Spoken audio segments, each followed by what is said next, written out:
And greetings. Happy Thursday. Welcome to the Steve Deace Show, live and on demand here on BlazeTV, radio and podcast.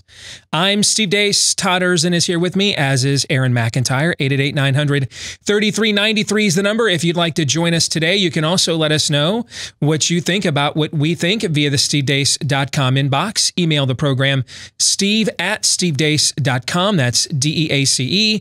Like us on Facebook and follow us on Twitter at Steve Deace Show. And don't forget, if you're looking for samples of this show that you can view and then share with others, go to youtube.com/Steve Deace. That's youtube.com/Steve Deace. We have a jam-packed show for you today.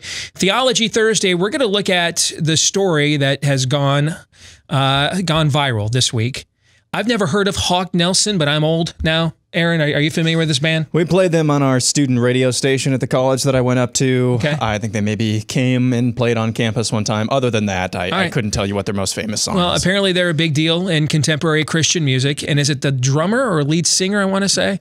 One of the members. A member of the band has come out and said that he's an atheist, basically. He's lost his faith. And he's given some specific reasons why. And we're going to take a look at those coming up today on Theology Thursday. We'll have 3 non-political questions as well. At the bottom of the hour, one of the most surreal interviews I've ever done will occur. Because 20 years ago, I met a former University of Iowa football player that just came bouncing into my little sports talk radio studio in an off season because we had 2 things in common, a love of college football, and we were both active in Republican Party politics. Little did I know that 20 years later, that same individual and I would end up having another conversation, this time on one of the largest media platforms in our industry, and with him now the former acting Attorney General of the United States. Matt Whitaker is going to be joining us here at the bottom of the hour to talk about his new book. But before we get to all of that, here's Aaron's rundown of what happened while we were away. What happened while we were away, brought to you by burning it to the ground. Violent protests continued in Minneapolis last night as protesters sought to take their pound of flesh in the form of vandalism and looting after the death of George Floyd at the hands of Minneapolis police. Looters picked over a Target store in Minneapolis last night and in the process attacked what some are calling an elderly woman struggling in a motorized wheelchair.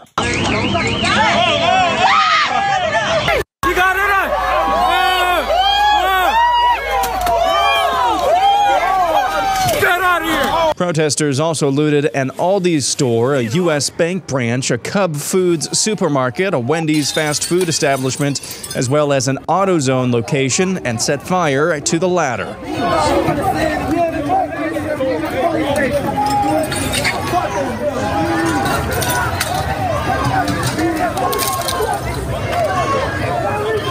Perhaps the rioters' greatest accomplishment last night was burning an entire affordable housing project under construction to the ground.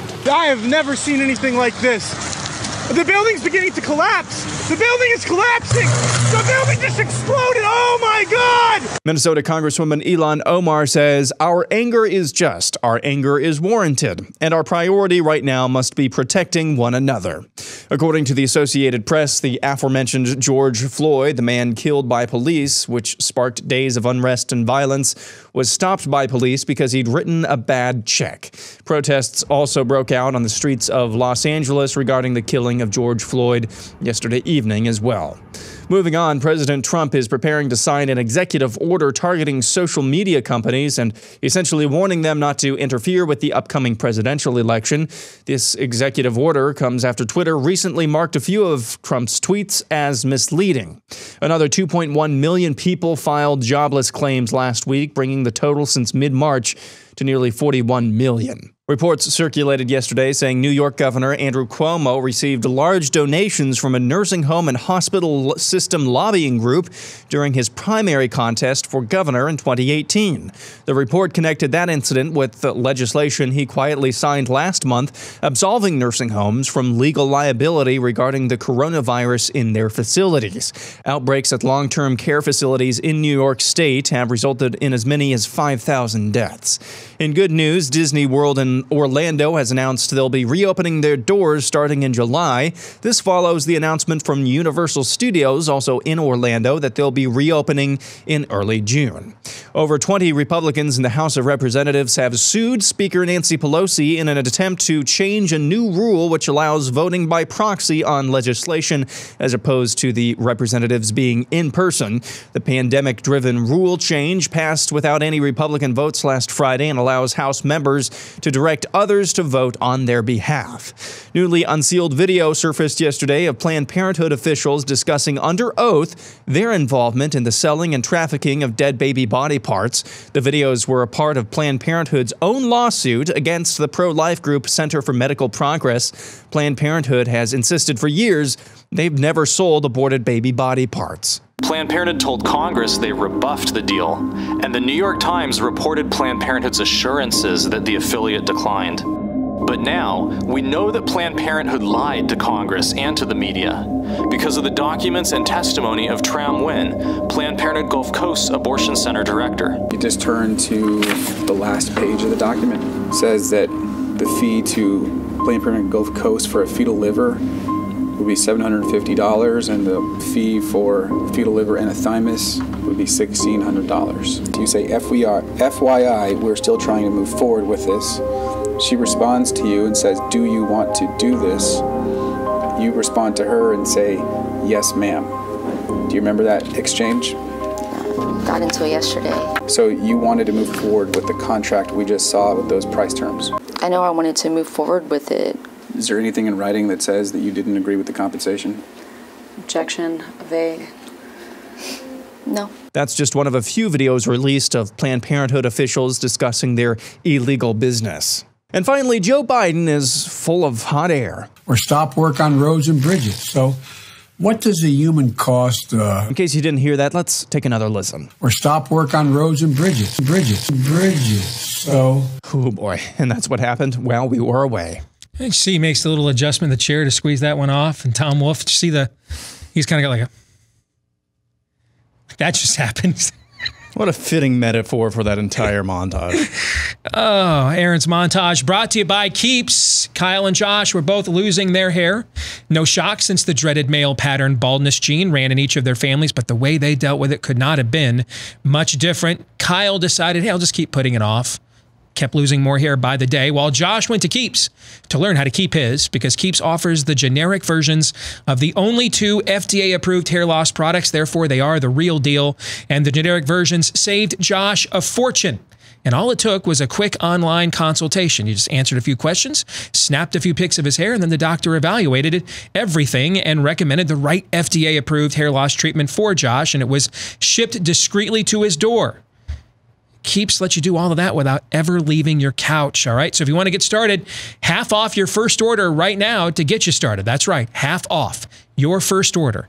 But you got to go to keeps.com/grow. That's keeps.com/grow. For the overtime today, we are going to talk about the fact we are now over 40 million, well over 40 million, unemployed in these United States. And folks, I'm just going to tell you right now, no one is getting reelected president in America with 41 million people unemployed. Nobody is. Nobody. Never happening. Period. So we're going to tie this into Trump's reelection campaign. If I were at the White House, and if I got those 10 minutes alone I talked about last week, I'm gonna share with you 3 pieces of advice I would give to the president, and we will discuss those today in the overtime. BlazeTV.com/Deace is how you can go to subscribe and make sure you don't miss today's overtime or any of the other exclusive content that gets done each day here at Blaze TV. BlazeTV.com/Deace. You'll get a discount when you go there. If you're already a subscriber, that's also where you will go to watch this later today. BlazeTV.com/Deace. Let's get to the rest of what is inside of Aaron's montage. And let's begin with what's going on right now. And our neighbor city to the north. Minneapolis is a favorite getaway for people here in Iowa. It's only a couple of hour drive. Pretty much everything Des Moines and Iowa doesn't have, Minneapolis does. A lot of our favorite sports teams in the state, from a professional angle, come from the state of Minnesota. So a lot of us here locally, just as many of you have nationally, have had our eyes on this story for the last few days. One thing I have told you recently is I am very hesitant to comment on racially charged incidents that originally break in the media or on Twitter. There's so much ready, fire, aim. There's so much we don't know. And I got enough problems being wrong when I'm trying not to be. I don't see a need to race to be dumb. I'm not in a race to be stupid. I'll get there at my own pace. I don't need to be in a hurry to get there. Okay. And these are so racially charged, so polarizing. It's difficult to draw nuances and distinctions, as it is increasingly with everything in American culture today. You're watching the balkanization of a people. We are going to see a revival or a national divorce. That is the road we're heading, revival or bust. These viewpoints just are not reconcilable. The level of deception that folks think they are entitled to because the alternative being in charge is so bad. When you reach that stage of a relationship, that relationship is over. It's just a matter of who's got the stones to be the one to pull the plug, but the relationship is done. So I wanted to wait. I've also been hard on cops recently when it comes to bowing the knee to the state and being their little proto wannabe brown shirts. And it's a tough job. Even if you do everything right at any moment, because your job is really to be an insulator of between us and human sin. That's really your job. And it's within that area, within the area of doing that job, even when you do it well, it is not a linear equation. And I want to give those that volunteer to do it the benefit of the doubt, especially because we're entering into an era now where I have been as critical of police as I've probably been my entire career, and we'll probably have to continue doing that, because when a culture falls, its institutions turn on itself. But for the life of me, I don't know why it is ever required to put your knee to the neck. I mean, I don't know. They were wearing body cameras. The cops were, by their own admission. Did George take a swing at somebody? And I got to believe that if there was film of this, that kind of level of exculpatory film, we would have been given it by now. What possible rationale is there to secure a man with that level of force because he wrote a bad check for $20? I mean, I've got family members that got busted writing bad checks in the past because they were poor and they had to do like a weekend class on how to run a checking account, those sorts of things. I don't really care what he may or may not have said. I can't imagine anything he said. Well, Stevie might have said, hey, I've got a gun and I'll use it. Well, then you frisk him. You find out if he has it. If he doesn't, then, I mean, what's with the pro wrestling finishing move, but for real? What's with that? And this should have been, and it was actually on the trajectory to being a transcendent moment in the culture about race and police behavior. That this was about to become an event that a lot of people on the right that have been hesitant to address these subjects in the past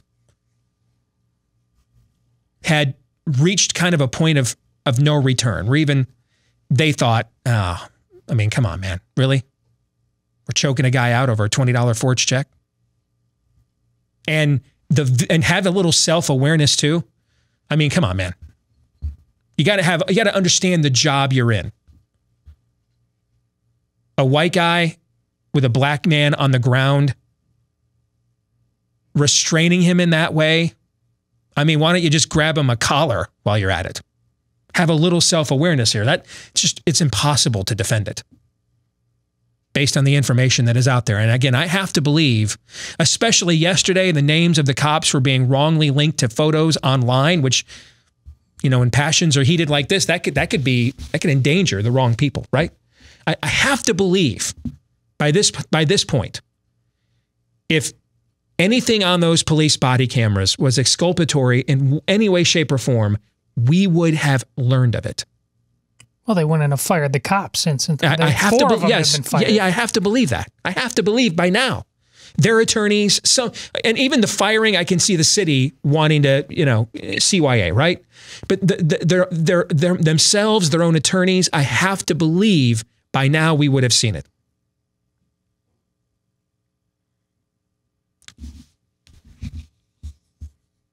There's protests that I think were from a righteous premise yesterday. And the cops respond with rubber bullets and riot gear.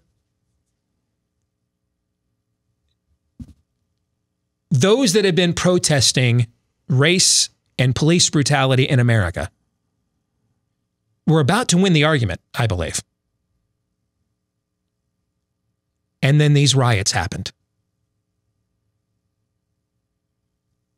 And for the life of me, I don't know what you think this will accomplish. Do you think it's going to be primarily white people in an inner city living in government affordable reduced housing? Probably not. What good did burning that down do? What does it accomplish? What has transpired in Minneapolis literally checks the box of every racist in America. Just checks all their narratives. Every alt-right white nationalist was gleeful to watch that last night. Every racist in America loved it. Gave him a get-out-of-jail-free card from addressing a real issue here. And then I watched the race virtue signalers and evangelicalism rushing to talk about what a great injustice this was done to George Conway, and I agree with them, by the way. But now you see that they're strangely silent about the riots. Because I don't really think this is about racial reconciliation. This is really about this confronting the sin involved here. It's about you getting, ratioed on Twitter as not being some kind of MAGA Trump racist. That's what it's about. And we're back to where we started. All the bloviating about this. It looked like we were about to have a meaningful conversation about this. Maybe that was my take on it. Maybe I'm misreading the situation. That's probably when you should have just known better, because we don't have meaningful conversations. I should have. That's what I should have anticipated. The dumb is about to happen. Dumb will occur. And that used to be an AutoZone. Here's your dumb, right? And so now we will all retreat to our silos. No honest conversation is attainable, because this is now just another front in the American Cold Civil War. You will not be permitted, I will say it, but most people will not permit you to say, every one of the cops involved in this, unless they've got some video we haven't seen, should all go to prison immediately and face the swiftest and harshest in-house justice you could imagine. Because what will happen to them in there, it's far worse than whenever Twitter badasses had in mind. When cops that commit acts like this get put behind bars with some of the criminals that they helped put there. Whatever Twitter badasses thought that they were going to accomplish by falsely linking their names with pictures of people that weren't them is nothing compared to what happens inside the walls of Oz. Nothing. And we should have been able to have a serious conversation about this. And now we won't. There'll be some platforms like maybe this one that will try. But corporately as a culture, we won't. I mean, you've got the media now referring to them as protesters. That's burning down housing and private businesses is not a protest. That's a riot. Those are rioters. And they should all be in handcuffs. Probably put in the same paddy wagon with the cops that did what they did to George Floyd. They should all just be sent off together. And a healthy culture should say, two wrongs don't make a right.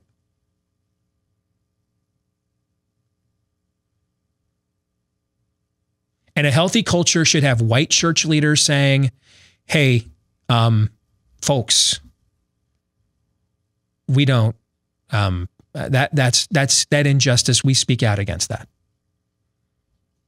And then should have black church leaders saying, hey, yeah, we don't, thou shalt not steal. Anybody read that part? You familiar with it? Okay. You don't get to do that to other people's property, period. Love your neighbors, you love yourself. How'd you like if somebody came to your house and burned it down? But we won't. So this is what happens when each side is convinced of its political narrative, the certainty of its political narrative, or what I think is the case. I think one side is convinced of the certainty of its political narrative, and the other side isn't certain about its political narrative. It just doesn't like that side's. But they both agree they cannot live together. They both agree on this.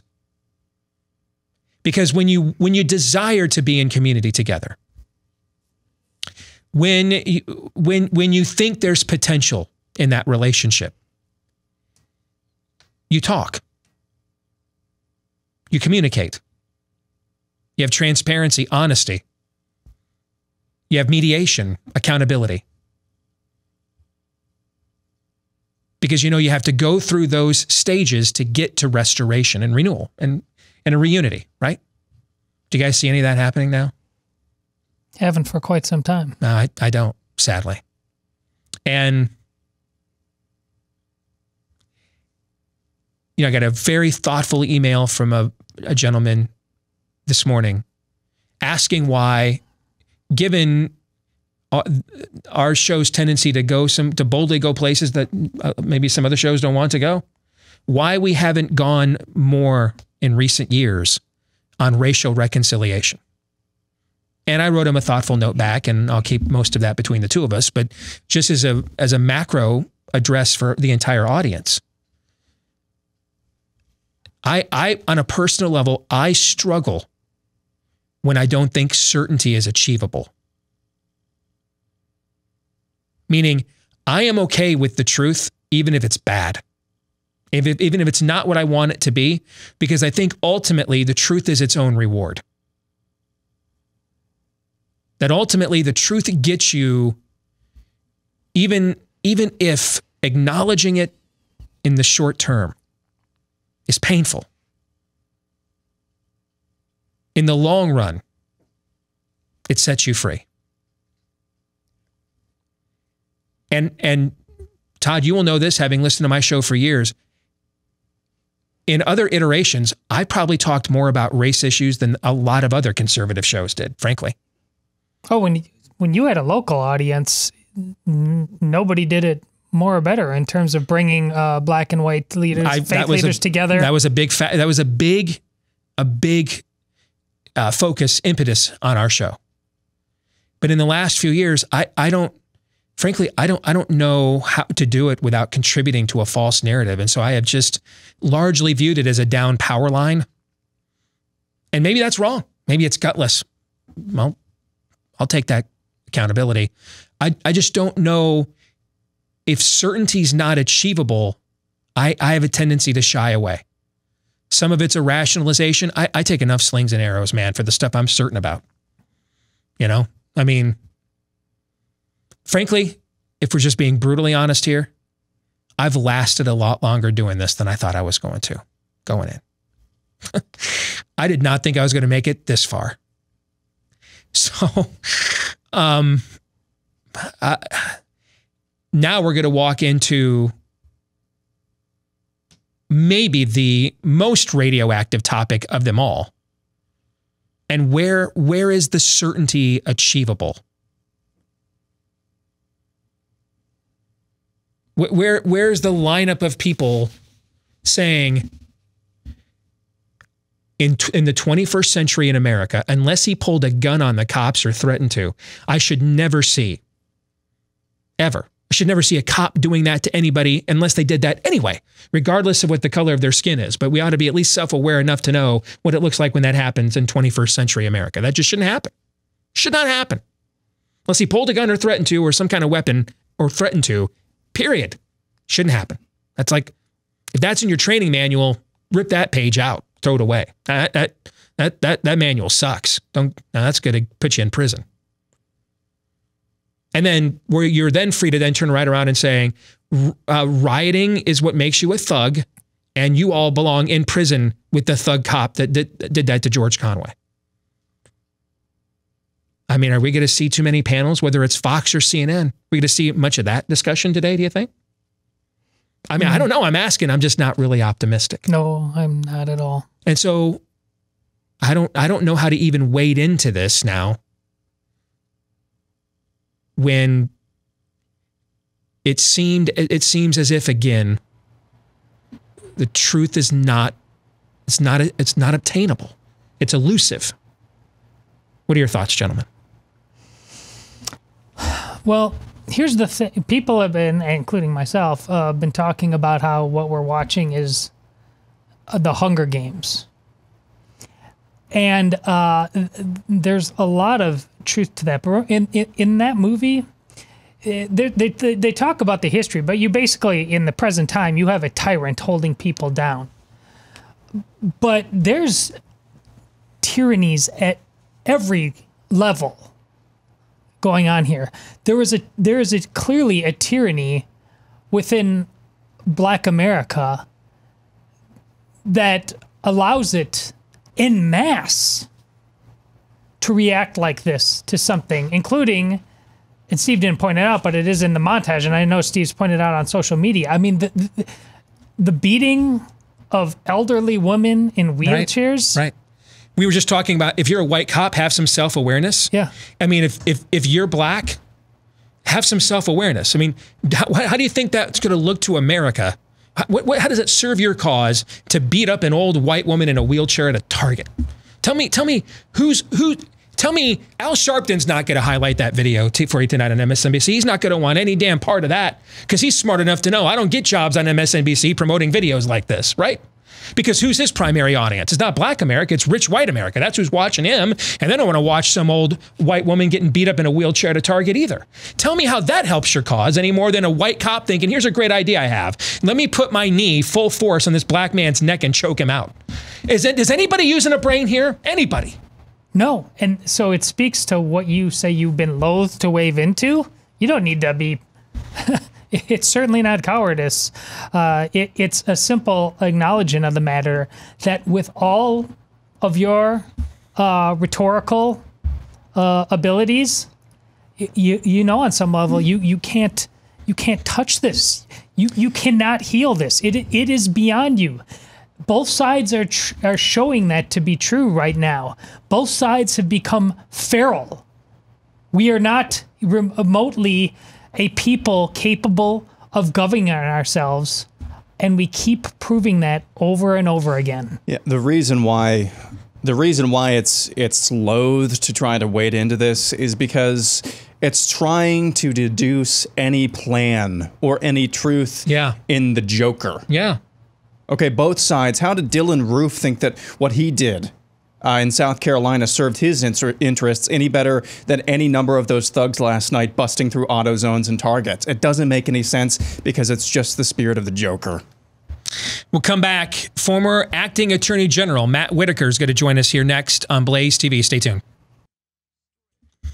So now the warmer weather is here. States are reopening. People are kind of getting back to normal slowly but surely, kind of behind schedule, right? We're heading into June soon, but people are just now probably getting around looking at home improvements, spring cleaning, things of that nature. If you're looking around at your carpeting and you're thinking, hey, we got to do something about these pet stains and odors, I think I got to bite the bullet here. Make the big purchase for new carpeting. Before you do that, give Genesis 950 a try. It's an amazing pet stain and odor remover, and it's made right here in America. It breaks down the bonds of stains and odors so they are gone for good. Plus, its antibacterial component removes pet stains and odors, not just from the carpeting, but from the padding. That's why the carpet, after you shampoo it, looks great up top, but it still smells in the room. It's because of what's going down in the padding, and that's where Genesis 950 takes the fight. All right, so it can be used in your carpet cleaning machines, and it's so green that it is safe for your family and pets as well. You can use it to clean anything in your house or garage, but it really shines on those pet stains and odors in the carpeting. If you want to try it, you'll receive a discount if you use the promo code BLAZE when you go to the website at genesis950.com. Again, use the promo code BLAZE for a discount at genesis950.com. Well, I mentioned this at the top of the show when I teased what was coming on the program today, and I don't even know if he remembers this. We both had a lot more hair then, him especially. But 20 years ago, I had a guy come into my studio at a place called Sports Radio The Jock, a station that doesn't even exist anymore. And it was introduced to him because we had two things in common: a love of college football. I'm just good enough to watch it a lot. He was good enough to play it for the University of Iowa. And then we were active in Republican Party politics. And now 20 years later, we are sitting here. I'm probably not any better dressed than I was that day. And I am, though, on a much larger platform than I was at the time. And so is he, because he's the former acting Attorney General of the United States, and his name is Matt Whitaker. It's good to have you on the show, brother. How are you? Steve, I remember that day. I'm doing well. I can picture it in my mind's eye right now.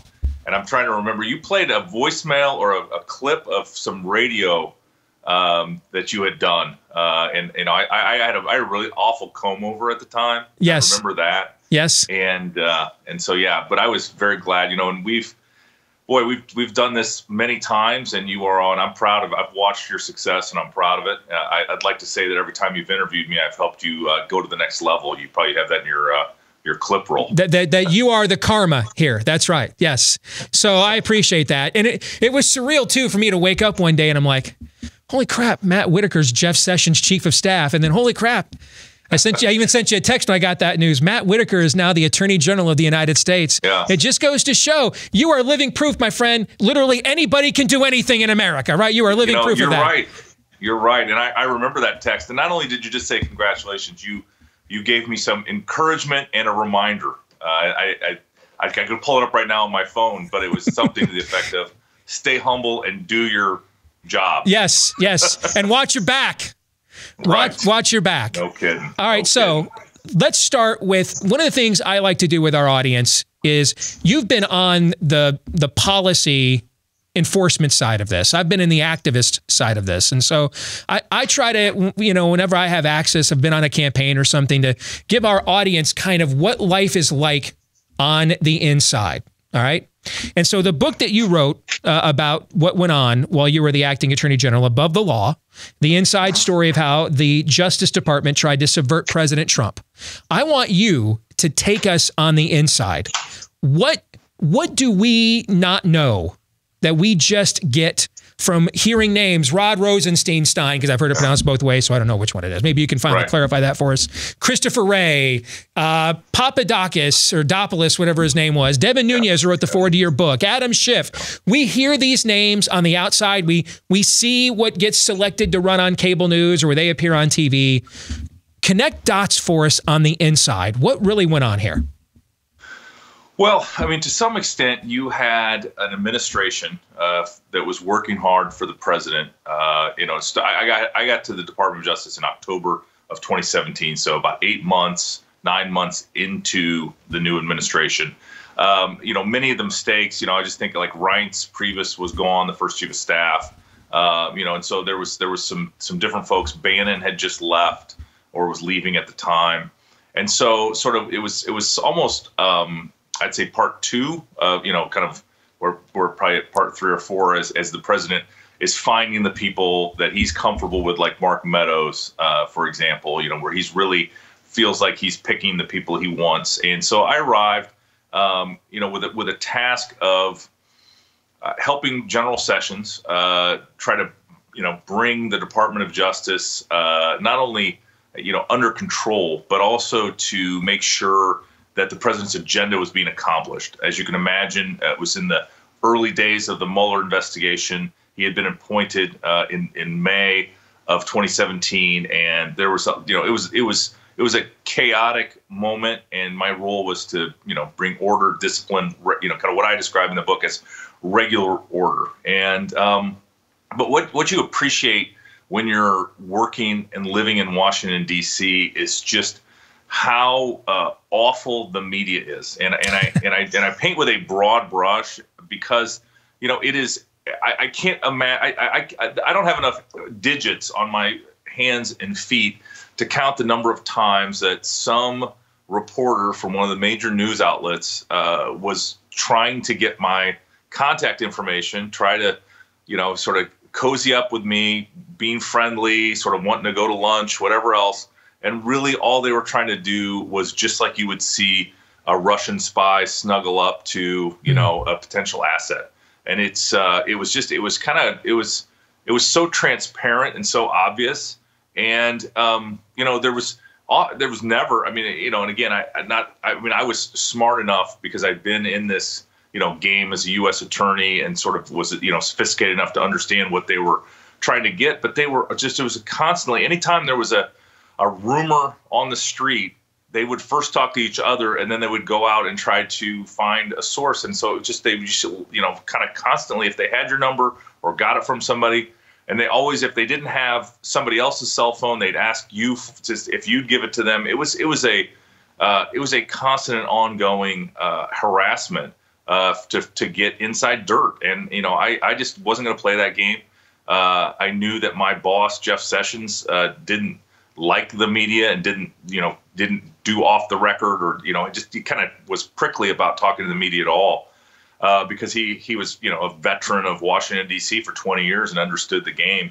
But that was the thing that struck me, was just how many people were trying to befriend me solely for the purpose of developing a source. And it was so obvious who had been developed, because you would look at these leaks and I would always apply kind of my version of Occam's razor, where, who benefits from this story? Mm-hmm. And almost always that led you to the conclusion as to who had planted these anonymously sourced stories that often were inaccurate or half-truths, and yet every day in the New York Times and the Washington Post, that's what we would read and oftentimes have to respond to, even though they weren't the truth. What's it like working for Donald Trump directly? And I would argue, maybe other than Secretary of State, yours was the most powerful position in the entire executive branch aside from the president. What was that like? Yeah, well, first of all, I spent 13 months where, the president wasn't very happy with my boss, and having to bridge the relationship between the White House and the Department of Justice, kind of used every skill that I didn't even know I had, quite frankly. The Department of Justice and the what I write about in my book is how they did try to subvert the president and undermine and kind of undo the 2016 election. And that's not hyperbole, Steve. And it's not just to sell books. It's really, if you look at the people on the cover of the book, Jim Comey, Andy McCabe, Pete Strzok, I can point to evidence of where they did not follow the traditions and the rules and regulations and regular order at the Department of Justice. And it's the motives were obvious. I think if you look at and read all of the well-referenced, footnoted items that I lay out in this book, both my experience and then what is, kind of what has been revealed. The real sad news on this is, I could probably write a whole second volume on General Flynn, but to get to your question, Donald Trump is a force of nature. He never stops, never tires. I remember, I would get phone calls from him, really at all times of the day, if something was on his mind, and he's not one to just sort of call to small talk. He wants to call to make sure that you're on the same page and understand what, is on his mind. And so, I have a lot of respect for him. He was tireless in indefectible. Big words. Iowans have a hard. Me, Ankeny, Iowa, high school grad, has a hard time pronouncing that word. But nonetheless, he was just he was very kind to me and always encouraging. And if anything else, I would have to say that I was. But he put me in a situation where I was either going to sink or swim, and I was glad that I was up to the challenge and was able to swim fast and hard for the time period until I handed it over to Bill Barr. We've got 5 minutes, and I want to use the remainder of that time now to connect some dots. I don't want you to give away all your trade secrets so people will buy the book, all right? So I have to give all the specifics away. But let me start with a big picture question. Is there any possible motivation for what we've been through these last few years with no Russian collusion after all? A 27-minute phone call to Ukraine that I believe one impeachment witness was actually on, and the rest of them just kvetched about the president won't follow my foreign policy suggestions and things of that nature. Right. All right. On and on it goes. Could there be any motivation other than they literally were trying a coup? Is there any? You were on the inside. Is there any way this all went down other than the most nefarious motivation here? Yeah. As I've reflected on this, both with what I know and what I watched, and also, again, what transpired over the course, and now, again, continues to be revealed almost by the day, it's hard not to believe. I think coup to me is, a forceful overthrow. And so I think this was something where a case, Donald Trump was an outsider. Donald Trump was not, kind of conventional by any stretch of that word. And so, most of the establishment, and again, there is both on the right and the left, a establishment that believes that they kind of control the levers of power. You point out that these people disagreed with his foreign policy, and kind of what I would say to that is, you go run for president, and you get elected based on your vision of what our foreign policy should be. No one liked it. Certainly, the D.C. establishment didn't like it. There were all these outsiders, all these new people that had that believed that actually things could change. And I think this was the revolution of the establishment to try to reinstitute their control of this. And again, I think I think the battle continues. I think sort of both the Russian collusion fable and the Ukraine phone call impeachment, I think were both completely contrived in order to create a case that was strong enough to impeach and remove Donald Trump as president. I don't think there's any other way to look at it historically, and I think the case is only going to get stronger as more and more is revealed. Finally, you mentioned Flynn. They literally writing in their case notes, how do we entrap this guy? You were there when the Kavanaugh fiat, where they put that man through 8 different FBI background checks and tried to end his life, things of this. So I've got 2 minutes left now. Here's the great frustration I have, and much of my audience has. When do people start going to prison for this stuff, Matt? Yeah. Well, so first of all, I talk about in this book, there's a chapter on the double standards, and it talks about how Andy McCabe can do the exact same behavior that General Flynn is alleged to have done. One gets taken through the fires of hell, and the other gets a complete walk from, the D.C. U.S. attorney. I think you look at how Kavanaugh's reputation was completely, kind of not only. I mean, it was ridiculous. The accusations. You have, the creepy porn lawyer who, produced some, client that, alleged some allegation that wasn't true. And there were so many people. And I think, Chuck Grassley, Iowa's senior senator, referred many of those witnesses or allegations or people making the allegations to the Department of Justice. I can't talk about what was pending at my time, but let's just say that those were taken very seriously and may still be open cases that should be investigated. I think, John Durham's investigation, who's the U.S. attorney from Connecticut, I think is the real deal. I think we heard Bill Barr say there are targets of that investigation and crimes were committed. And so it'd be very interesting to see how not only he proceeds with his case, but also what he produces for a report about the origins of the Russian collusion fable. All of that being said, when I'm back in Iowa, when I'm all over the country, that's the first question people ask me. is when is somebody going to be held accountable? I think that not only is that day near, but, remember, all three of those people on the cover of my book, we fired. Many others were moved out. And I think one of the challenges that continues to face the FBI is Chris Wray needs to explain the changes that have been made and the reforms that have been implemented. Because right now, I think a lot of Americans don't think enough has happened to ensure this never happens again. And I think that's, that falls squarely on the shoulders of Chris Wray to give that comfort. I know he's a quiet leader, but he's got to speak out on some of these reforms to make sure that things like what happened to Carter Page and General Flynn don't ever happen again. Name of the book, Above the Law, the inside story of how the Justice Department tried to subvert President Trump. Matt Whitaker, the author, former acting U.S. Attorney General. Good to see you, brother. We'll do it again soon. Good to see you, my take friend. Care. God bless. Thank you, for sure. Gentlemen, your thoughts on that conversation? It's fantastic. The only place I don't line up with Matt is that it definitely was a coup. And I think we just, that's hard. That's really hard to come to terms with. But we're living in a failed state on multiple levels. And the sooner we acknowledge it and start using terms like that because they're true, the sooner we can heal, as hard as it will be, because healing is going to be an SOB. Aaron, thanks for the inspiration. Thank you. Yeah, boy, this show has been really inspirational today, I'm sure.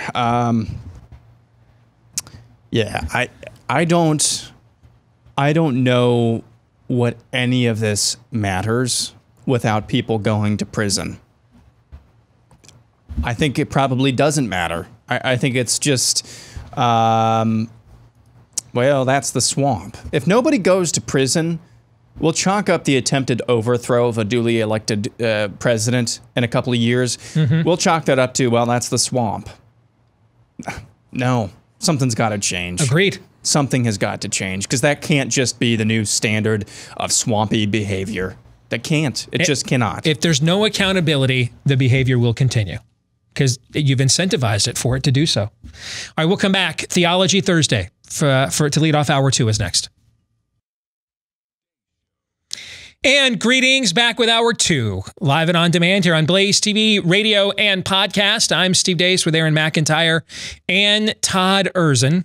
888-900-3393 is the number here to the Blaze. Steve at stevedeace.com is how you can email the program. Like us on Facebook. Follow us on Twitter at Steve Deace Show.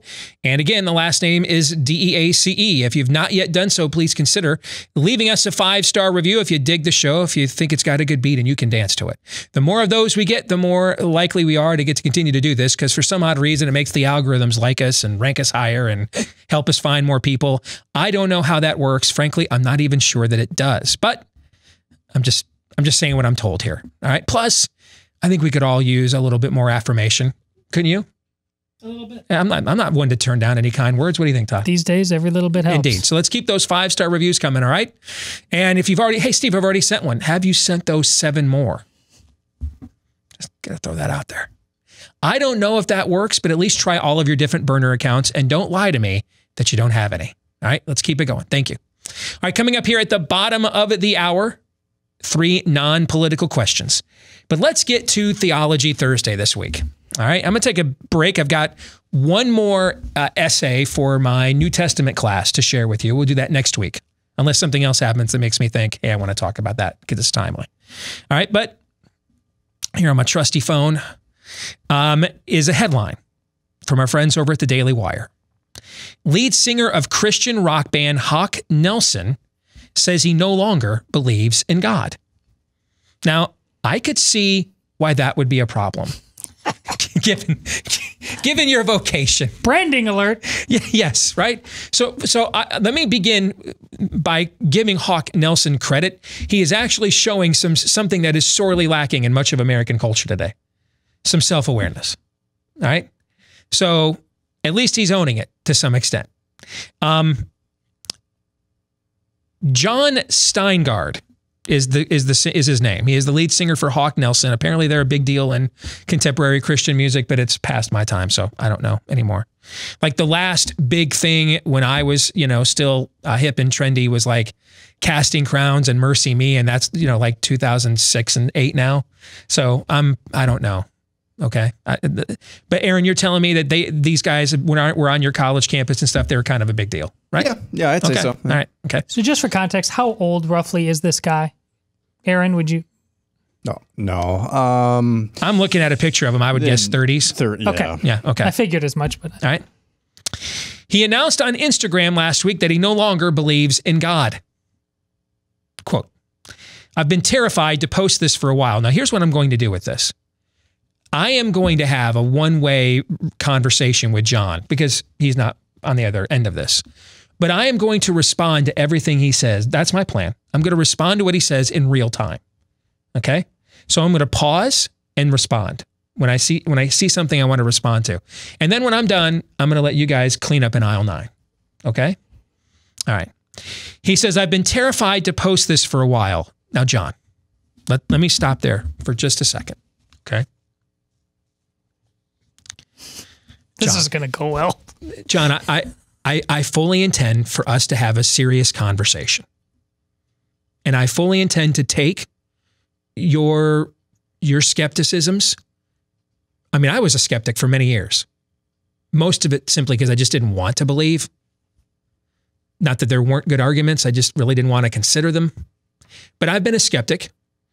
The best emails we get on this show, the absolute best ones, are people who were doubters or had doubts, and they bring them to us and we address them, and they come back and say to us, wow, I never looked at it that way before. Ironically, one of the greatest compliments I've ever received in my career was with an executive producer at MSNBC who interviewed me for a contributor gig right before the 2012 election. And she looked at me in between 7 F-bombs and said something to the effect of, you're the first person I've ever met with your belief system that makes me think somebody smart could actually think this way. Okay, so, I mean, I love engaging doubters. I mean, there's a paradoxical nature to Christianity that I think proves its accuracy. That those who are on the front lines most ardently fighting for it are often the ones that face the most temptation or the most struggle in their personal lives. Because if this was a ruse, if this wasn't life-changing existential information, then there would not need to be any opposing force out there attempting to undermine those that were sharing it, right? Right.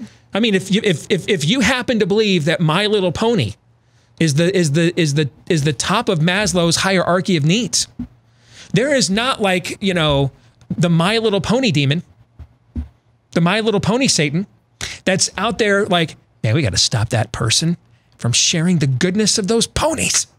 How do we undermine that person? How can we bring strife into their life? How can we tempt them? How can we get them to fall? There's nobody stopping you. Nobody. From sharing, if you believe in the ultimate righteous goodness of My Little Pony, there's nobody out there from sharing that that's your tenderoni. Nobody. Nobody's out there like, that needs to be stopped. On the other hand, there are absolutely, take it from someone on the front lines of this. Oh, yeah. Trust me, there are forces at work that want to undermine those of us on the front lines of this. Okay? Trust me on that. So, John, we're going to get along great, even if at the end of this conversation, we don't come to an agreement. If I can't persuade you or you can't persuade me, we're still going to get along great during this conversation if we both agree on one ground rule. One. Only ground rule I'm going to ask, John. Don't lie to each other. Okay? Don't do that. You don't lie to me, I won't lie to you. Because, John, I think we both know that your Instagram page has received the most hits and probably the most attaboys than it's ever received since you did this. That the amount of people lining up to tell you this is the bravest thing you've ever done is overwhelming. John, I work for a fairly substantial national platform. The size of my following, while not ginormous, is also not inconsequential. And John, I didn't know who the hell you were until you put this out there. Never heard of you. Okay? So John, all I ask, that's why I got to call a personal foul, John Steingard, all right? Just one rule of engagement, nothing's off limits. You are welcome to lobby any skepticism, any doubt you want. I'll do my best to respond, and I probably won't have answers to all of them because I'm not God, I'm not omnipotent. Okay, I don't know the answer to everything. I'll do my best though. But John, all I ask, and gentlemen, you tell me if this is unfair. One ground rule is all I ask. Let's not lie to each other. Okay? Is that fair? You're about to be disappointed, I have a feeling. Okay. All right. But that's okay, don't you think, to ask for that? Just let's be honest about it. Oh, it's okay to ask. It's like the person. It's like the person who's coming out as bisexual or gay in Hollywood. This is the hardest thing I've ever had to do. And you're like, I don't know, man. Tweets from 1988, if Twitter existed back then. No, Rock Hudson, it's not hard. In fact, you're going to be in every damn movie now. Okay? There's literally only 2 members of NSYNC. Anybody knows what they're doing right now. And one of them is because he's the one that had the most talent all along. And the other, because he announced he was gay and he had the least amount of talent and he's still everywhere, Lance Bass. I couldn't even remember the guy that had all the talent. What was his name? With the curly hair? What was his name? Timberlake? Yeah, Justin Timberlake. Thank you. So he's still everywhere because he's got a lot of God-given ability. Lance Bass is still everywhere because he just told us 10 years ago he was gay. So no, no. There's no bravery there. That's a career boost. Okay? So John, from here on, I'm going to call this one a mulligan. Okay? We're just going to pretend you didn't we're going to pretend you went up to the tee and you didn't swing. We're not even going to record this one in the scorecard, John. All right? So and now that we're agreed, let's move on. I hope this is not the end of the conversation, but the beginning.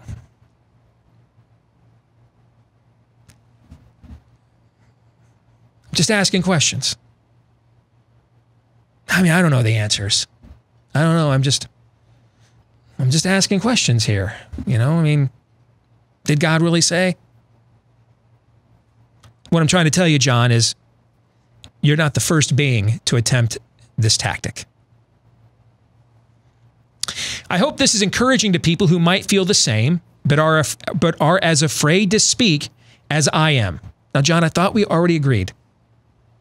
We weren't going to lie to each other. How many books has Sam Harris sold? How many books has Dan Brown sold? Who's the other? Richard Dawkins. How many books has Richard Dawkins sold? Answer: a hell of a lot more than Eric Metaxas and Steve Deace. That's the answer. Okay? A lot more. A lot more. Lots, John. Very courageous. Yes, John, you're... there's all kinds of people who feel like you, John. You're now in the in crowd. And when you're afraid to... I mean... It's scientifically proven, literally scientifically proven, like speech class. Mm-hmm. Like when it's like people rank that as the most frightening thing, mm-hmm. more than like near-death experiences. Like it's that. So knowing that, when you're afraid, the first thing you obviously do is grab a microphone and go to social media. I mean, it's science. Yes. Yeah. Absolutely. Yeah. I want to be transparent with you all. I want to be open. And also open to having my heart changed in the future. Now we're getting somewhere. Okay? Now here's where I'll give you credit. I don't think, John, if you were intentionally trying to deceive people, Like I've done this exercise we're doing. This ain't my first rodeo. It's not often the person that goes down the road that you're on says, I'm open to having my heart changed in the future. I don't hear that one often. So I'm going to give you the benefit of the doubt based on that you really do want to have a conversation about this. You really do. I'm not looking for a debate at all, just a chance to share my story in the hopes that some good could come from it. I love you all. According to Steingart, he always had an inherent problem with evangelical Christian culture, even as a child growing up in a pastor's home, which then blossomed into a problem with the Bible itself as he grew into adulthood. Quote, I remember being uncomfortable with certain things, he said in his youth. Praying in public always felt like some kind of weird performance art. Emotional cries such as Holy Spirit, come fill this place, always felt clunky and awkward leaving my lips. A youth conference I attended encouraged every team to sign a pledge that they would date Jesus for a year. It felt manipulative and unsettling to me. I didn't sign it. Unquote. So, John, let me tell you, in this section of your story, you and I are probably going to have more agreement than you might imagine. I did not grow up in evangelical subculture. Frankly, my children did, and I'm scared to death of it, which is why, if anything, I went too far as a parent. And it's too late now. They're teenagers. The die is kind of cast. They're at the stages now where they're going to make up their own minds in life. You learn as a parent. I don't know if you saw this with your kids, but I don't know. It's 12, 13, or 14. One of those years, a switch gets flipped and suddenly you're dumb. Or you're not nearly as smart as you used to be. And then I noticed like 16, 17, 18, it starts to switch back a little bit. Okay. Like Anna thinks I'm really smart again. That's my oldest. She's 19 now. Okay. Zoe, the one I've spoiled more than any of the other ones, is pretty convinced that I can't even put my pants on in the morning right now. Right? She's 14. Okay. And Noah is just a dude. So we're able to be just really honest with each other. All right. So but he's 13. So I'm anticipating at any point I'm going to come home from this show and be a moron. At any point that's going to happen. All right. But I saw some of that evangelical subculture you're talking about. And the issue that I have with it is salvation by conformity. You know, I look at my own conversion experience. I did not want to answer the call. I was almost 400 pounds sitting in a chair in Kemper Arena in Kansas City. I could not fit in. So, I mean, I was kind of looking for excuses to get up out of it. And when that altar call came, I did not want to answer it. I was stubbornly dug in my heels. And the next thing I know, I made it from the upper deck of Kemper Arena in Kansas City to the concrete floor. Right there in the heart of the arena. But it was just me and God.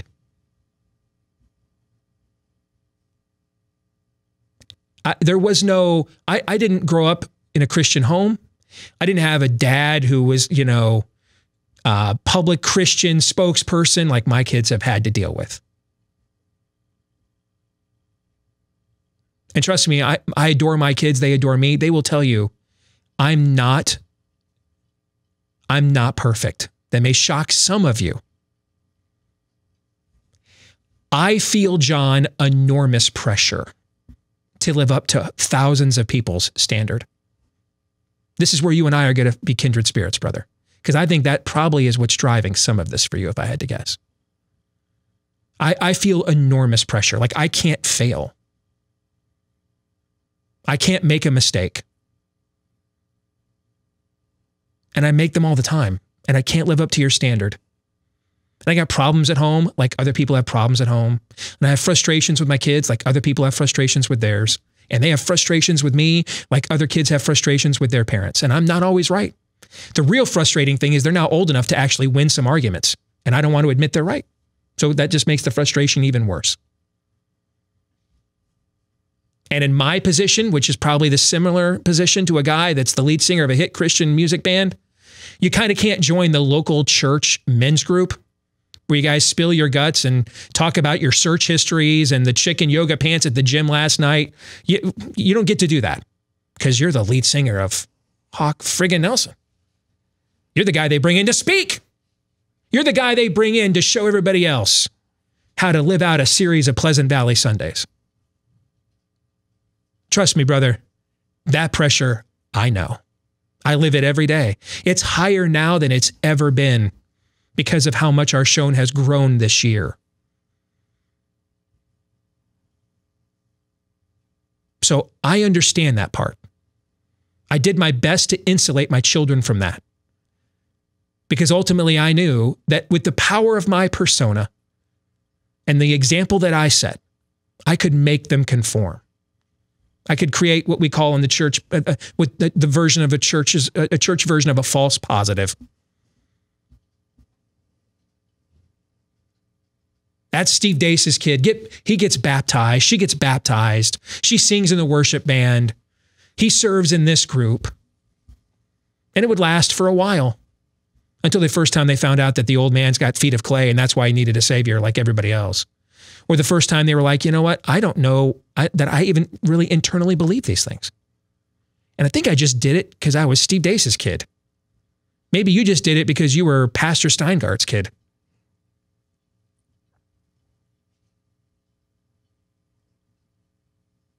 I think one of the reasons why, having thought about this a lot, John, I think one of the reasons why I have been hesitant to accept correction and accountability when it comes to my tongue on the air is because I just almost self-righteously feel like I need to give all of you in this audience a reminder. I'm not your hero. I'm not. Don't make me your hero.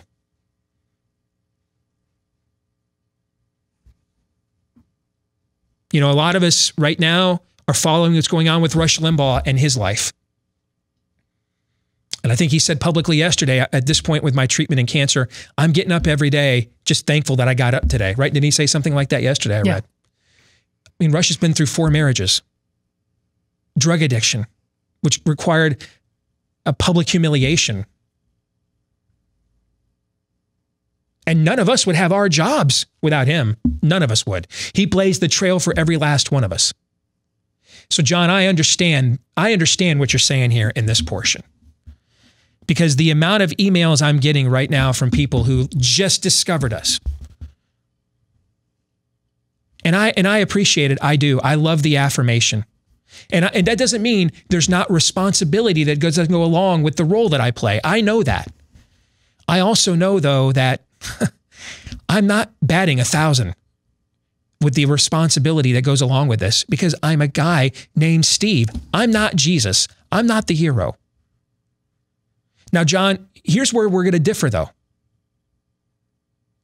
is when we come to this realization as public Christian figures that we really cannot live up, whether you come to that agreement, that realization at 15 as a pastor's kid, where you feel I've got to do every quirky thing that every other kid does, because if the pastor's kid doesn't answer the altar call, if the pastor's kid doesn't stand up to pray in public, how does that reflect on my family and everybody else?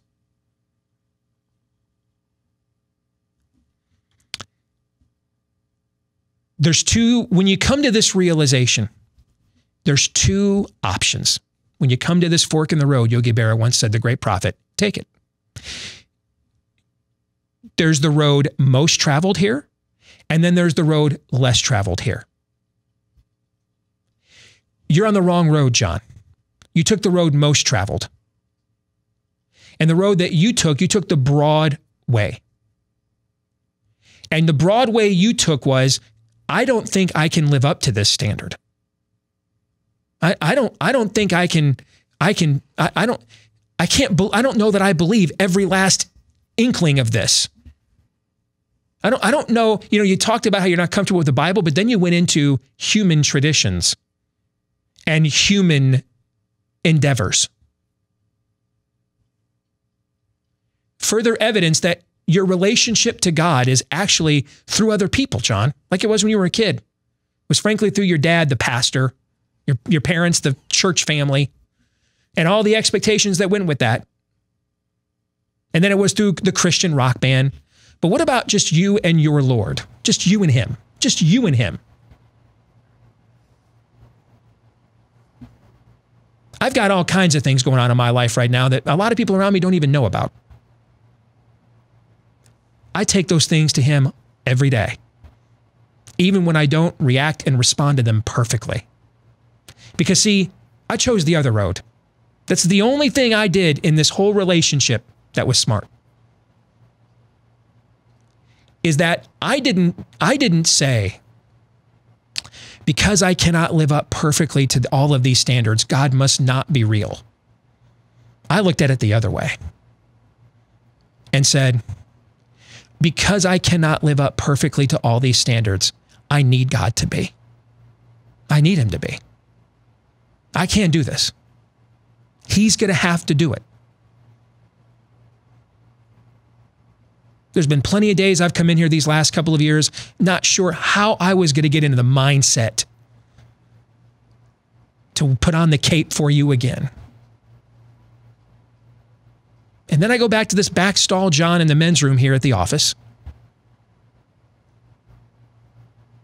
Humble myself and realize I'm not doing any of this. This isn't about me. And God doesn't need me. And tomorrow he may decide, hey, you had a good run. Have a nice life. Got another plan now. See ya. And that's okay. Because I'm not owed anything. I'm a kid born to a 15-year-old mom. How did I get here? How did I get here? I've not applied for a single job in radio in my whole career. Every job that's been given to me literally was voluntarily handed over. How did I get here? If I allow myself, John, to constantly have my mind filled with what'll happen if people find out blank? What'll happen if people find out blank? I'm going to go nuts. I can't live up to that. I can't. And so you know what? The only way to win the game, John, is not to play. Don't try.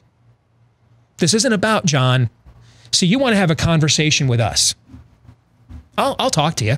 We're doing it now. John, you need to have a conversation with him. This isn't about some fantastical argument I can just lay down on you. Because then you know what it is? You just made the same mistake with me or somebody else that you made when you were a kid.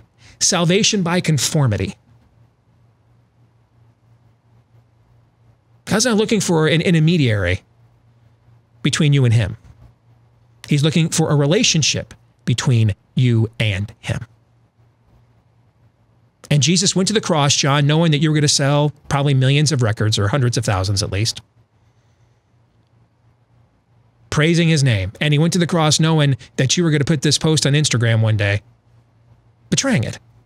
He knew all of that. And yet, John, he still went to the cross for you anyway. Has anybody ever put it to you like that, John? Or did they say, hey, wear this purity ring and don't have sex and be a good Christian person? There aren't any good Christian people, John. There aren't. There aren't any good because there aren't any good people, John. That's why we need a savior. Has anybody ever put it to you like that, John?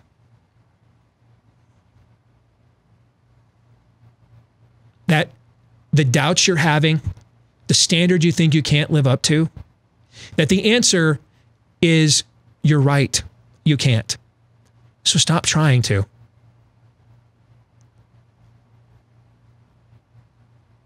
And try reaching up instead of reaching out.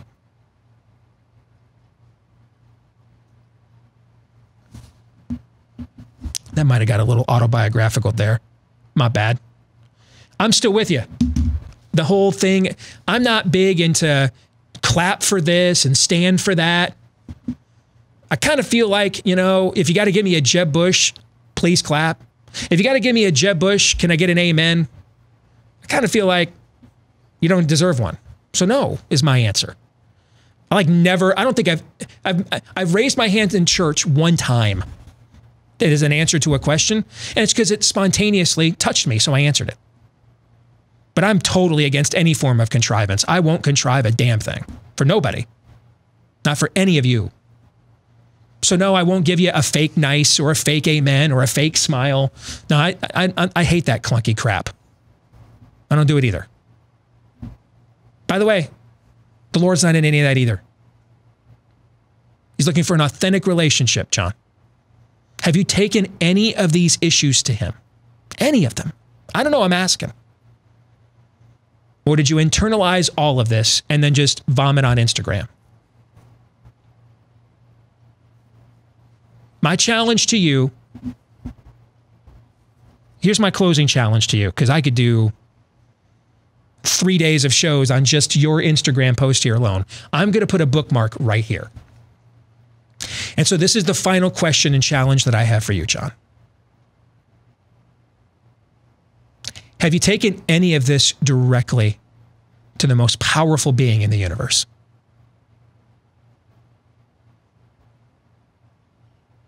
And if you have, then I think we take one line of conversation from this point forward to get to the second fork. We're at the second fork in the road now. If you have, and then I'd want to know, well, then what went on in your life after that?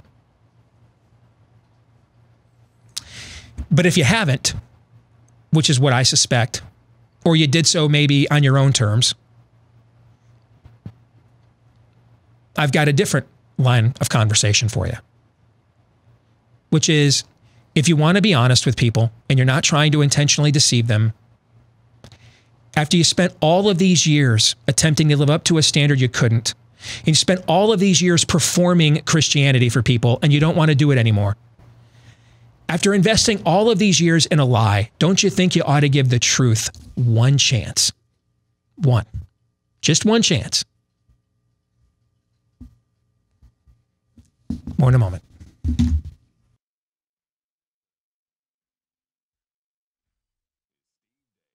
So here's something you might not know about your dog's food, that dry kibble stuff. You know, there's nothing alive in it. Same thing they do with our food.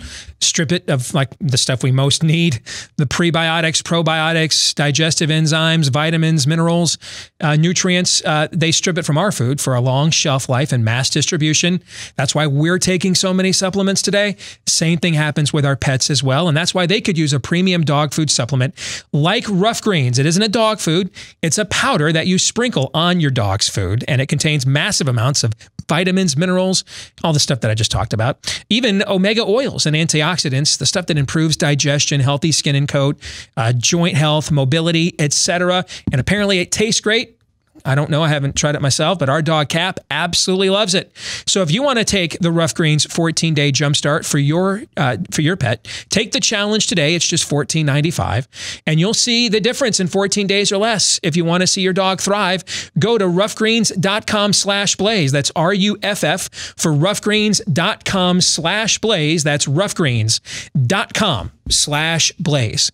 Before we put Theology Thursday to bed and move on to 3 non-political questions, gentlemen, do you have anything you'd like to add to the conversation with John Nygaard, the now former lead singer of Hawk Nelson, popular contemporary Christian music band?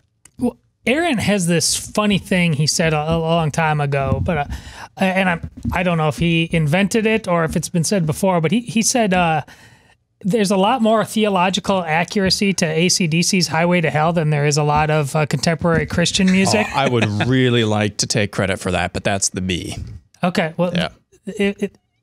There's a lot of that going on in your story, and I think the whole contemporary Christian vibe. I mean, I listen to those stations quite frequently, all the time, and there's a lot of good stuff. But you know, if feeling is the vibe you've been going for all along, you haven't really been going for truth most of the time, probably. If you've been going for truth, there's going to be feeling along with it.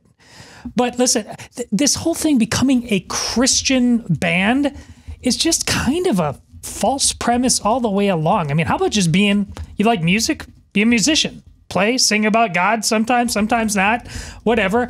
I think there's a lot of that that's actually in country music. I kind of dig it. Sometimes they're talking about God, sometimes they're talking about trucks, pretty girls, moonshine. I mean, it's all in there, but you never hear this country singer come out, I'm going to Instagram and I got to talk about the moment when I don't believe in God no more. There's been actual balance to their life. I think there's a lot of this is you're playing to a type. You've been out of balance from the beginning. And that type back in the 50s, from a Catholic perspective, Flannery O'Connor, great Christian writer of mostly fiction, ended up dying of lupus, had a hard life. But I think I mentioned this on the show a couple weeks ago. But she just has a great saying, like, many of us make the mistake that the Christian faith is a warm electric blanket. It's not. It's the cross. And right now, you seem to be coming right now to the point in your life where accepting the real thing is the real deal. Don't cast it away. You're mistaking a lack of belief in God for the fact that you have feet of clay. That's a key point. With men, I've said this before over the years, when this happens, there's almost always some moral failing going on in your life. Okay? Take it from somebody who's had numerous. Don't turn away from the swerve. That's how you fishtail. Okay? If you don't feel like you can go to church after you've had a failing, you're in the wrong church. Number one. Okay? But that's actually when you need to turn into God more, not less. Right? Yeah, I mean, Paul wrote most of the New Testament. Begs God, take this thorn from my flesh. We don't know what it is. It's never revealed. And I think it's wise to not reveal it, because then if we knew what it was specifically, we'd be like, well, I don't have that problem, so that doesn't pertain to me. So we don't know if it's anger, abandonment, despair. We don't know if it's something carnal. This is a single man traveling the world around all these pagan cultures and probably has temptation all around. We don't know what it is. And whatever it is, he has that on top of already being an accessory to murder. Yes, on top of that, yeah. And what is God? And so he hands it over, and God says, in that weakness, I will be made strong. See, I can overcome your weakness. God says, I can't overcome your faithlessness, because that then shows we don't have a relationship. You don't trust me. You really don't think I said it is finished. You really don't believe that. You may have assented to it, but you're living and believing as if you really don't think that. Because if you did, you would think, I don't know how I'm going to get through this. I'm just going to trust that the God who rolled the stone away knows how this all ends, and my role to play is to do what he asked me to do, and let whatever happens on top of that, whatever comes out, he will handle that. He's big enough to handle that. See, John, I don't think in the end, we don't walk away, John, because we lack faith. It's the other way around. It's because our God is too small. That's why we walk away. That's it exactly. Okay. It's not that you couldn't meet God's standard. It's that you reduced him to thinking that's really all that he ultimately cared about, was your purity ring and your conformity. No, your God is too small, John. Aaron, what do you think? Again, we talked about this with Rhett and Link a few months ago, the YouTube stars who decided to release a series of podcasts and videos talking about why they were walking away from the faith. And I made this remark then, and I'll make it now. As many lies as it seems this former lead singer is telling us, maybe telling himself, I don't think there's any question that he's closer to being to the heart of God now than he was before this. Because you're taking steps to actually being honest about your own condition instead of lying under the veneer of all of these things that he discusses about growing up in Christian subculture, evangelical subculture, being the lead of a really, really popular Christian band. Those are all things that helped insulate you from your own brokenness, your own feet of clay. And you use them, and he admits in his post that, you know what, I have a lot less to lose now, so this is where I'm going. This is the decision that I'm making. You're at least being more honest, it seems, than you were then. And once you're honest, the first step towards the foot of the cross is actually realizing that you are a sinner and that you do need help and that you have feet of clay like everyone else. It requires some honesty and some self-awareness. And when you've got all of these other things going on, even though you know deep down something's not right, that's not really an honest, that's not really an admission that you need a savior. And so I think he's closer now than he was then, even though he's still, it still seems like he's probably farthest away. He is being more honest right now about who he really is than he was all those times he conformed to evangelical subculture. Yeah. Yeah, I agree with him on that part of it. All right, let's get to 3 non-political questions brought to you by Simply Safe. What's the #1 sign of a bad home security system? One that's so complicated you can never use it. This is exactly the type of security system Simply Safe has spent a decade not being and fighting against, because they believe that simple is safer. And it's exactly why Simply Safe is the home security for right now, when feeling safe at home has never been more important. Take it from me. We put this thing together. I did it in like 5 minutes. So if I can do it in 5 minutes, a lot of you can do it as well. All right. And you don't need to pay any outrageous monthly fees or sign any kind of a 2-year contract. You can order online with the click of a button, open the box, place the sensors, plug it in, and your home is protected 24/7. That's why it was named Simply Safe, the best overall home security of 2020 by U.S. News and World Report. If you want to give it a shot, go to simplysafe.com/truthbombs. simplysafe.com/truthbombs. Get a 60-day money-back guarantee and free shipping when you go there. simplysafe.com/truthbombs. This is the best, most affordable home security system we've ever had at our house. simplysafe.com/truthbombs. We all have questions. Who am I? Why am I here? Where am I going? Who am I? A search and a question of identity. Why am I here? A question of meaning and purpose. Where am I going? Question of destiny. Some better than others. What sort of morality or proto-morality would you expect to find in a chimpanzee troop?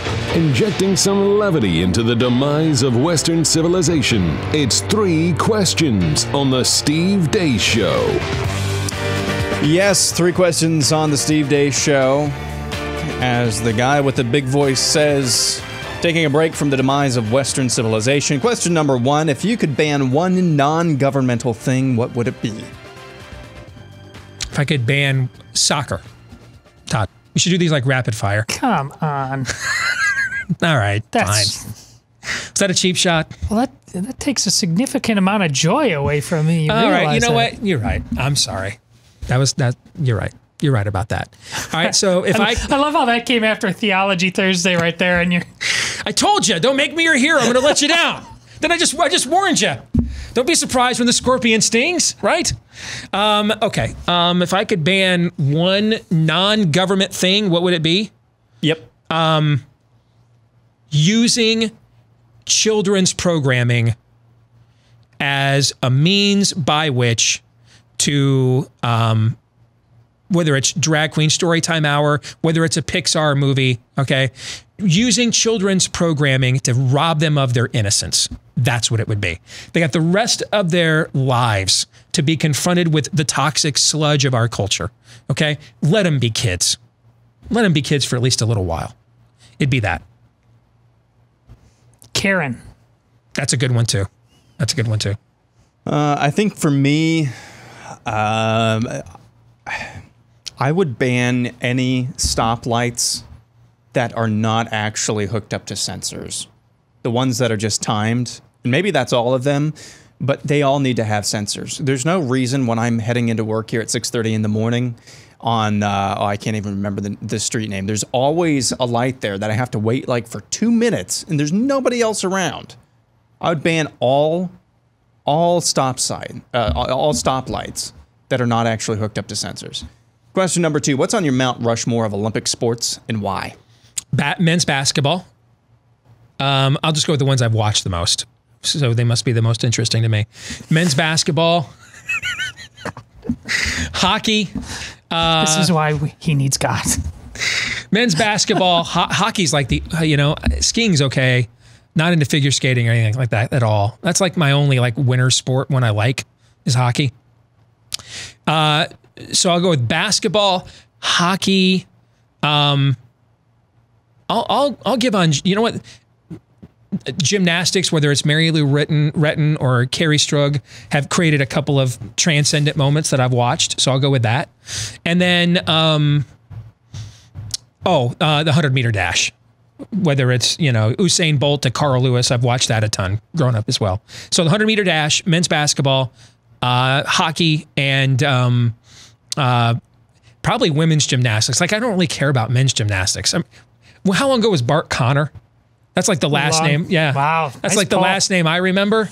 Is that like the 80s? Okay. Oh, yeah. So 88. Wow. Okay. So that's 30 years ago. So women's gymnastics, men's hockey, men's basketball, and the 100-meter dash. It is, it's track, it's swimming, it's gymnastics. And then it's amazing. It should be hockey, should be obvious because not only the greatest Olympic game ever, but I don't know what to even argue. The greatest game ever played in the history of sport is that game against the Russians, the Miracle on Ice. But hockey, like really, in reality, it's not paramount in terms of being an Olympic sport. So if it comes to winter, I'll go skiing. Okay. I think for me, it's got to be 100-meter dash, bobsled, skeleton, and the half pipe. Those are, skeleton. Have you guys ever watched that? Oh, yeah. It's sledding. I mean, that is intense. You're risking your neck, literally. Oh, somebody died from it. Every time you go down. All right, tell me more. I might be into it now. It's incredible. Oh, Lord. What's your most cringe-inducing moment from your childhood or early adult life? Most cringe-inducing moment. I got a black eye once from a girl. I don't even remember what happened. I was in the 5th grade. We were riding the bus back. And I don't remember what occurred. And I don't remember if we didn't get along. We were arguing or something about something, man. And homegirl just stood up and clocked me in front of all my buddies. I got a black eye from a girl in the 5th grade. That took a while to live that one down. That's not cringy. That's just embarrassing. Well, aren't they the same thing? Nope. The first time I came out in a singlet in the 7th grade. There you go. That was it. That would be another one. You wrestled? Attempted. Yeah. That whole experience from Diary of a Wimpy Kid where he joins the wrestling team, that was me. The one year I didn't make basketball and I played that instead. That was humiliating. That was a lesson in humility or humiliation. Yes. Freshman year of high school. And I'm amazed that in high school still you have units for, do they still, it should just be like general health and weightlifting now, but back then you still played floor hockey and gymnastics unit. So it was the gymnastics unit freshman year of high school. And so I, not just me, my buddies are screwing around on the balance beam, trying to do a cartwheel, which I did many times successfully, but this time my heel came down just on the edge and kicked out. So all my weight went out and I put my hand down to brace myself on the beam. And then I sat on my hand and I broke my hand trying to do a cartwheel on a balance beam as a 14-year-old young man. So yeah. See, your humiliation's a lot cooler than mine. I got punched by a girl. And then I looked really bad. I broke my hand doing a girl sport. And then I looked really bad in a singlet. Aaron, please do something humiliating. Go. No, I don't know. I had several cringe-worthy moments growing up, but I blocked them all from my memory, so I can't really answer this question. You're going to leave me hanging out here? Yeah, you bet.